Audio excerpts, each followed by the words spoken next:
मैं हूं नदीम इकबाल और आप है कंज्यूमर टीवी के साथ। आज की 3 खबरों में पहली खबर यह है कि वफाकी बजट बड़ी आसानी से आप समझ सकते हैं। दूसरी खबर है एक शख्स अपने इलाके बल्कि मुल्क की तकदीर बदल सकता है, वो कैसे। और तीसरी खबर यह है कि अपने शहरों को आलूदगी से कैसे बचाया जा सकता है। पहली खबर की तरफ चलते हैं। वफाकी बजट आ गया है। घबरा जाते हैं हम हर जगह पे। अगर आप अखबारों की वो कवरेज वगैरह भी देखें तो लोग ये कह रहे होते हैं ये तो जी फिगर्स इधर उधर करने का गोरख धंधा है, हमारा इनसे क्या ताल्लुक, और ये तो अशराफिया के पास आ गया। जब तक आप चीज़ें समझेंगे नहीं तो आप कुछ नहीं कर सकते। अपने अपने जो हकूक़ है उनके लिए कैसे खड़े होंगे। हमें जो कंज्यूमर है वो नन्हा मुन्ना सा भोला सा कंज्यूमर नहीं चाहिए। कंज्यूमर वो होता है, सारिफ वो होता है जिसको अपने हकूक़ का पता हो और जिसके पास अपने बारे में सारी मालूमात हो। लिहाजा ये जो बजट समझना कोई मुश्किल नहीं है। बजट जो है खरबों में दिया जाता है, ठीक है, और खरबों में अरबों में दिया जाता है। लेकिन अगर आपने इसको सिंपल सा समझना है तो आसानी से ये समझ लें। देखिए, जो वफाकी हुकूमत है उसने इस बजट में बताया कि उसकी जो आमदनी है हम खरबों को जो है ना 100 में ले जाते हैं। सो उसने बताया कि हमारी जो वफाकी हुकूमत की आमदनी, देखिए वफाकी हुकूमत की आमदनी और प्रोविंशियल गवर्नमेंट या सूबाई हुकूमतों की आमदनी में फ़र्क होता है। सो ये वफाकी हुकूमत का सिर्फ है और ये कॉन्स्टिट्यूशन के अंदर इनके रोल दिए गए हैं। कौन कौन सी जो सब्जेक्ट्स है, कुछ 40 के करीब मिनिस्ट्रियाँ, हालांकि कम होनी चाहिए फेडरल लेवल पे। जैसे तालीम की मिनिस्ट्री यहाँ पे फेडरल लेवल पे नहीं होनी चाहिए, हेल्थ की नहीं होनी चाहिए, लेकिन अभी ज़राअत की नहीं होनी चाहिए। लेकिन इन्होंने किसी ना किसी तरीके से ये चीज़ें रखी हुई हैं। इनको प्रोविंसेस के पास चले जाना यहाँ पे नहीं होना चाहिए। एनीहो, ये इन्होंने बताया कि इस दफ़ा जो आमदनी होगी वो 1927 रुपये होगी। अच्छा, और जो ख़र्चा होगा वो तकरीबन 2400 के करीब होगा। सो तकरीबन 5-100 के आसपास जो है वो आमदनी में और ख़र्चे के अंदर फ़र्क आ रहा है। इसको कर्ज़ों वगैरह से ही ये हुकूमत पूरी करती है। जो इनकी आमदनी होगी वो कैसे होगी। 1927 रुपये में से इन्होंने कहा है कि 690 रुपये जो है डायरेक्ट टैक्सेस होंगे, जिसमें ये जो हमारी इनकम होती है या सैलरीज होती हैं वहाँ से ये टैक्स जो है लगाए जाएंगे और वहाँ से जमा किए जाएंगे। इसके अलावा जो इनडायरेक्ट टैक्सेस है, जिसमें जनरल सेल्स टैक्स सबसे बड़ी वो मद है, वहाँ पे आता है। वहाँ से ये कह रहे हैं कि 722 रुपये हम लेके आएंगे, वहाँ से हम कमाएंगे या आमदनी लेके आएंगे। और जो तीसरा है नॉन टैक्स रेवेन्यू, उसमें जो ये लीवी वगैरह नहीं लगी पेट्रोल के ऊपर, जो इन्होंने लगा दिया लीवी 2 रुपये से 3 रुपये, जो एग्जैक्ट तो उस टाइम पता चलेगी जब ये बजट पार्लियामेंट से अप्रूव हो जाएगा। सो ये 2-3 रुपये की जो लीवी ऊपर नीचे करते रहते हैं, ये वो लीवी आ गया। इसी तरीके से जो स्टेट बैंक का प्रॉफिट आ गया ये हो गया। मुख्तलिफ किस्म की फ़ीस वगैरह होती हैं, ये तमाम मिला के इसके अंदर 514 रुपये जो है वहाँ से ये कमाई होगी। अच्छा, और ये जो खर्चे होंगे, ये खर्चे किस साइड पे जाएंगे। जो आपने कर्जा लिया है उसको उतारने के लिए कुछ 820 रुपये आप चले जाएंगे। फिर जो दिफा है, जंग माशाल्लाह से हम लोगों ने जीती हुई है, कुछ ना कुछ तो वहाँ पे भी सपोर्ट चाहिए। सो 255 रुपये उधर चले जाएंगे। और इसमें पेंशन्स वगैरह का भी काफ़ी है। इसके अलावा जो अदर मोटे मोटे होंगे उसमें कोई 552 रुपये चले जाएंगे। जो डेवलपमेंट है, डेवलपमेंट वो होती है जो फेडरल गवर्नमेंट ये पुल वगैरह या रोडें वगैरह या ये जो बना रही होती है, मोटरवेज वगैरह हो गए। इसके अलावा हेल्थ के अंदर मेन जो प्रोजेक्ट्स होते हैं, डेवलपमेंट की वजह से तरक्की होती है और उसी की वजह से ग्रोथ भी ऊपर जाती है। उसके ऊपर ये 100 रुपया लगाने जा रही है, बहुत कम है। लेकिन वफाकी हुकूमत ये कहती है क्योंकि काफ़ी सारी जो चीज़ें हैं वो सूबों के पास चली गई हैं, तो वो भी मिलाएं तो ये कोई 400-500 के करीब, 500 रुपये के करीब चला जाता है। ये मैं सिर्फ समझाने के लिए इसको छोटी फिगर बता रहा हूँ। अदरवाइज ये जो फिगर है ये ट्रिलियन है, खरबों के अंदर आती है। सो ये मेन है। अच्छा, ये जो कमा रहा है जो फेडरल गवर्नमेंट 1927 रुपये का जो रेवेन्यू है, इसमें सीधा सीधा जो है 820 रुपये जो है वो प्रोविंसेस के पास चले जाएंगे। वो चारों प्रोविंसेस में एनएफसी अवार्ड में उनकी पॉपुलेशन के तहत वहाँ पे डिस्ट्रीब्यूट हो जाएंगे, यानी उनको दे दिए जाएंगे। अच्छा देखिए, जो फेडरल गवर्नमेंट है उसका जो एफबीआर है वो टैक्सेस जमा करता है, मेन इनकम टैक्स वगैरह या नॉन टैक्स रेवेन्यूज़ वगैरह वो जमा करता है, और जो इनडायरेक्ट टैक्सेस है जीएसटी वो प्रोविंसेस जमा करते हैं। सो ये तमाम जो है ये मैकेनिज़्म होता है। अब जो ये फेडरल गवर्नमेंट है वहाँ से पैसे प्रोविंशियल गवर्नमेंट में जाएंगे और प्रोविंशियल गवर्नमेंट अपने भी पैसे वहाँ पे जमा करेगी टैक्सेस के ज़रिए। फिर प्रोविंसेस से ये डिस्ट्रिक्ट लेवल के ऊपर जाएंगे, ये ट्रिकल डाउन होता है। और डिस्ट्रिक्ट्स जो है ना सिर्फ ये जो यहाँ से प्रोविंशियल गवर्नमेंट से पैसे उनके पास जाएंगे, बल्कि वो अपनी भी जो रेवेन्यू है वो जनरेट करते हैं। जैसे सीडीए इस्लामाबाद में हो गया, यहाँ पे वफाकी ग्रांट भी आती है और उसके अलावा ये ज़मीन वगैरह बेच के, बिल्डिंग्स वगैरह की ज़मीन बेच के भी वहाँ से ये कमाते हैं। सो ये तो आपको एज ए कंज्यूमर ये देखना है कि आपके शहर में कितने पैसे आ रहे हैं। लिहाजा ये जितने रेंज ऑफ अभी बजट्स हर कोई पेश करना शुरू कर देगा, आपने तमाम बजटों के ऊपर नज़र रखनी है और कोशिश करें कि ये डॉक्यूमेंट जो है ये आपके पास होना चाहिए, ताकि आपको पता हो कि इतने पैसे यहाँ चले गए, इतने पैसे यहाँ चले गए। क्योंकि होता ये है कि अक्सर ये पैसे ट्रांसफ़र भी नहीं होते, या ये करप्शन जो आम तौर पे परसेप्शन यही है कि करप्शन की नज़र हो जाते हैं। सो एक और टूल जो आपके पास मौजूद है वो राइट टू इंफॉर्मेशन का टूल है।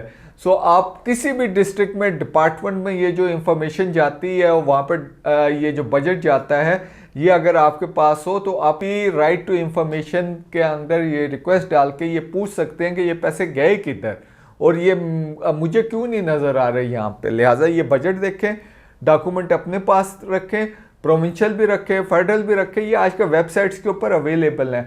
और उसके बाद डिस्ट्रिक्ट लेवल का भी रखें और फिर उसके बाद ये तहसीलों तक भी जाएगा। यानी ये जो है इतनी बड़ी चीज़ नहीं है। सो इसके अंदर हर हेड के अंदर ये जो इधर उधर की बातें हो रही हैं कि इनडायरेक्ट टैक्स जनाब ये सोलर के ऊपर लग गया, लीवी जो है नॉन टैक्स रेवेन्यू के अंदर आ गया, सो और इनकम टैक्स के अंदर कोई 2% ऊपर नीचे हो गया, किसी का 1% हो गया।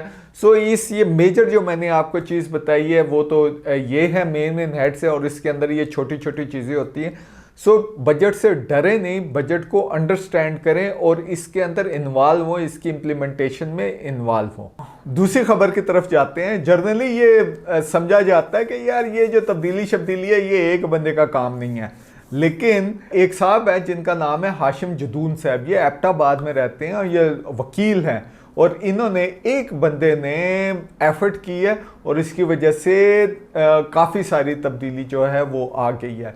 अगरचे इन्वायरमेंट भी इस किस्म की है, लेकिन उन्होंने राइटली तमाम चीज़ को रीड किया और उन्होंने राइट जगह पे जाके इंटरवीन किया, और उसकी वजह से जो टोटल माहौल है वो चेंज हो रहा है। आपको पता है हज़ारा डिस्ट्रिक्ट है, एक तो गलियात है, गलियात के साथ ही ये आता है, कुछ इलाका जो है पंजाब में आ जाता है, और काफ़ी सारा जो एबटाबाद और हरीपुर के आसपास का जो इलाका है इसको हज़ारा डिवीजन कहते हैं। वहाँ पे ये जो टूरिज़्म के जो हमारे पाकिस्तान के एसेट्स हैं बहुत बड़ी तादाद में वहाँ पे मौजूद है, जिसमें नथिया गली भी आती है, यूबिया भी आता है। सो वहाँ पे बहुत सारी तादाद में टूरिस्ट जाते हैं। अच्छा, वहाँ पे कुछ इन्वायरमेंट के इश्यूज हैं जिसके ऊपर जो हाशिम साहब हैं, हाशिम जदून साहब हैं, वो काफ़ी एक्टिव हुए हैं।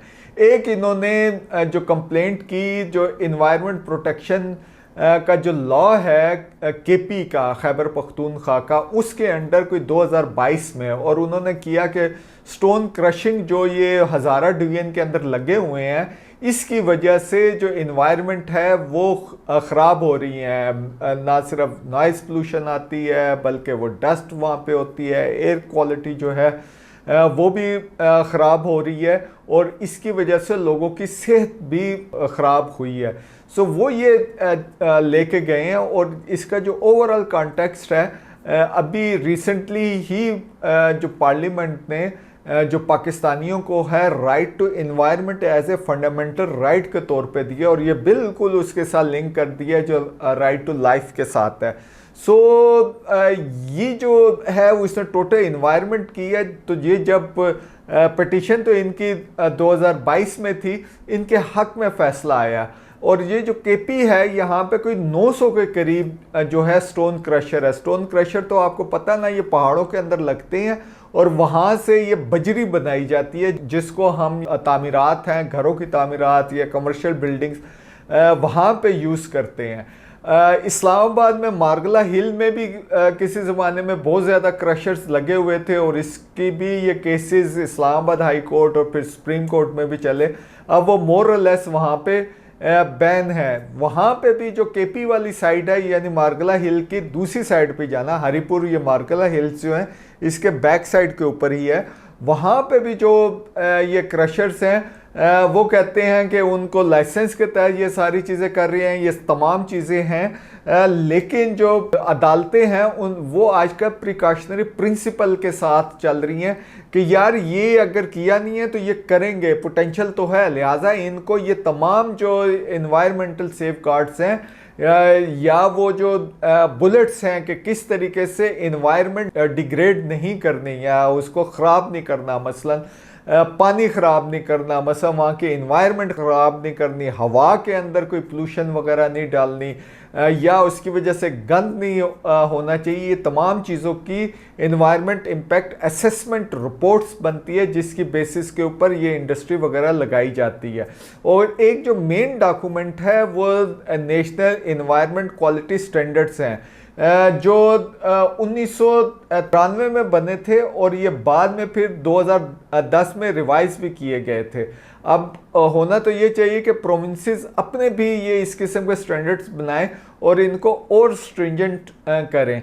जो सुप्रीम कोर्ट की डिफरेंट रूलिंग्स हैं उसके अंदर ये बताया गया कि वो इंडस्ट्रीज बंद कर दी जाएं जो NEQs या नेशनल इन्वायरमेंट क्वालिटी स्टैंडर्ड्स के मुताबिक नहीं है, उनको बंद किया जाए और उस टाइम ही उनको ये खोला जाए, वो उनको फॉलो करें और उन स्टैंडर्ड्स के मुताबिक हो जाए। ये हम आपको दिखा भी रहे हैं, NEQs जो है नोटिफिकेशन भी हम आपको दिखा रहे हैं, ये तमाम जो यहाँ पे पड़े हुए हैं। तो ये जो हाशिम जदून साहब है, ये तो पहले ट्रिब्यूनल में गए, उसने इसके हक में फैसला दे दिया। उस फैसले के अगेंस्ट जो हाई कोर्ट है खैबर पख्तूनख्वा की, जो इसका एबटाबाद का बेंच है, वहाँ पे ये तमाम स्टोन क्रशर्स, तमाम तो नहीं, इनमें ये हम आपको लिस्ट दिखा रहे हैं जो मेन नाम आ रहे हैं, ये लोग गए कि जनाब ये तो हमारे साथ ज़्यादती की गई है,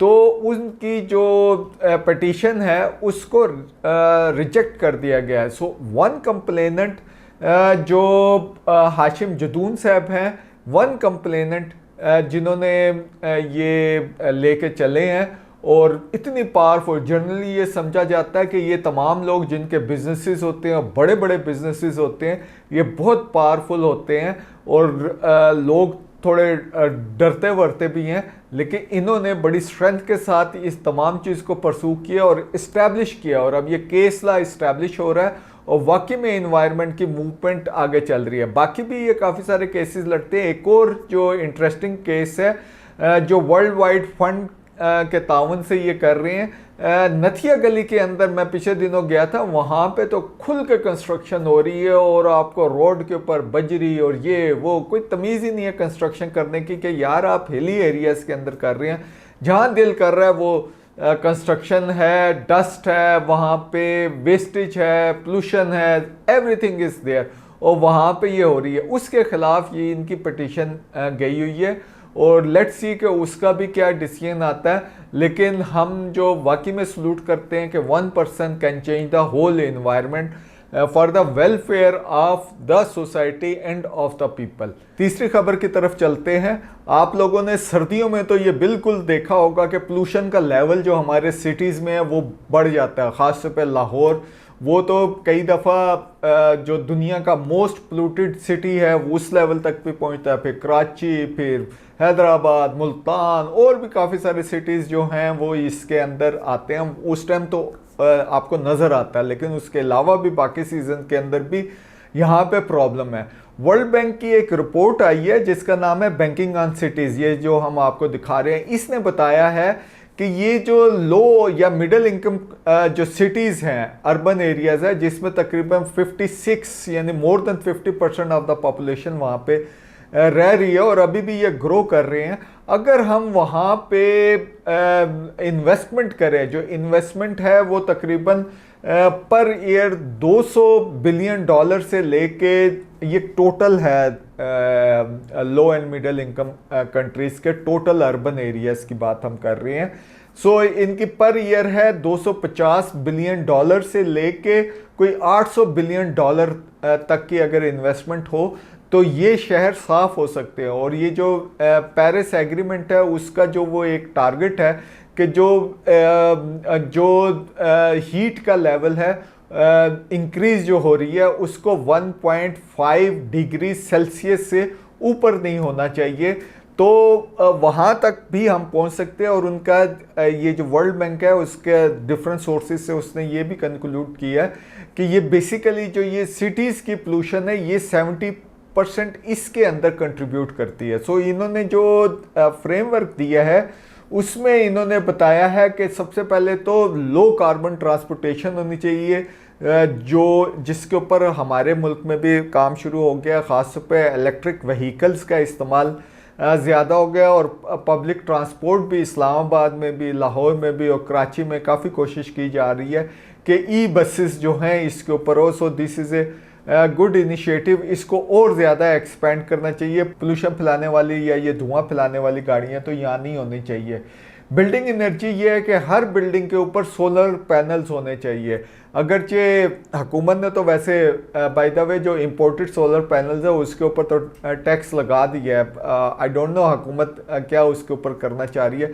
एक और जो फॉसिल फ्यूल है उसके ऊपर भी उसने लीवी लगाई है, विच इज़ पॉजिटिव वन। लेकिन हर रूफ टॉप के ऊपर सोलर पैनल होने चाहिए, जो कमर्शियल हो या वो, ये बहुत बड़ी एक कंट्रीब्यूशन होगी। पाकिस्तान बाय डिफ़ॉल्ट जो है सही अच्छी पोजीशन में है क्योंकि चाइना हमारे पास है, वो इलेक्ट्रॉनिक या एनवायरनमेंट फ्रेंडली टेक्नोलॉजी में इस टाइम लीड रह रहा है। इसी तरीके से सॉलिड वेस्ट मैनेजमेंट के सिस्टम्स काफ़ी हमारे इरेटिक है, उसको सही एक्सपेंड करने की ज़रूरत है। और कंज्यूमर की इसके अंदर इन्वॉल्वमेंट होनी चाहिए और ख़ास तौर पे ये सर्कुलर इकॉनमी जो रिसाइकल वेस्ट है उसकी तरफ आपका ज़्यादा ध्यान होना चाहिए।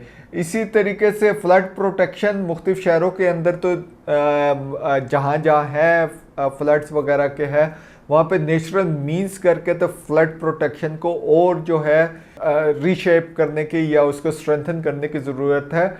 डिज़ास्टर मैनेजमेंट अथॉरिटीज़ डेफिनेटली ये उनका परव्यू में आता है, लिहाजा उनको इसके ऊपर और ज़्यादा फोकस करना चाहिए। और फिर आखिर में हीट रेजिस्टेंस, जो शहर हैं उसके अंदर ज़्यादा से ज़्यादा दरख्त लगाने चाहिए। ना सिर्फ वहाँ पे पार्क्स होने चाहिए बल्कि रोडों के किनारे ना सिर्फ दरख्त लगाए जाए बल्कि उन दरख्तों को मेंटेन भी किया जाए। और ये जो कंज्यूमर है, ये जो शहरी हैं, उनकी रिस्पॉन्सिबिलिटी है कि हर सीज़न में अपने घर के आसपास देख लें या सामने प्लाट हो वहाँ पे एक दरख्त लगा लें, क्या जाता है, और उसको मेंटेन करें।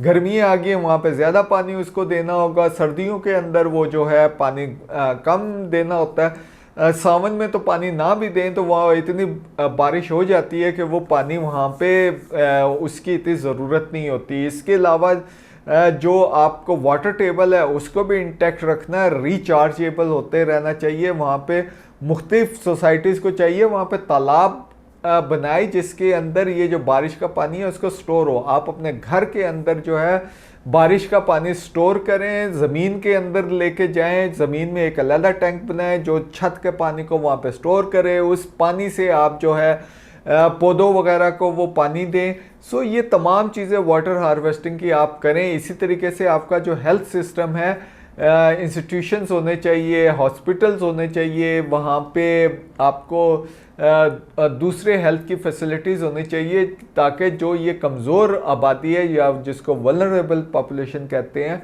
उसकी जो नीड्स हैं उसको कैटर किया जा सके। सो ये जो इकदाम है ये अगर आप करते हैं तो डेफिनेटली इसके रिजल्ट्स आएंगे।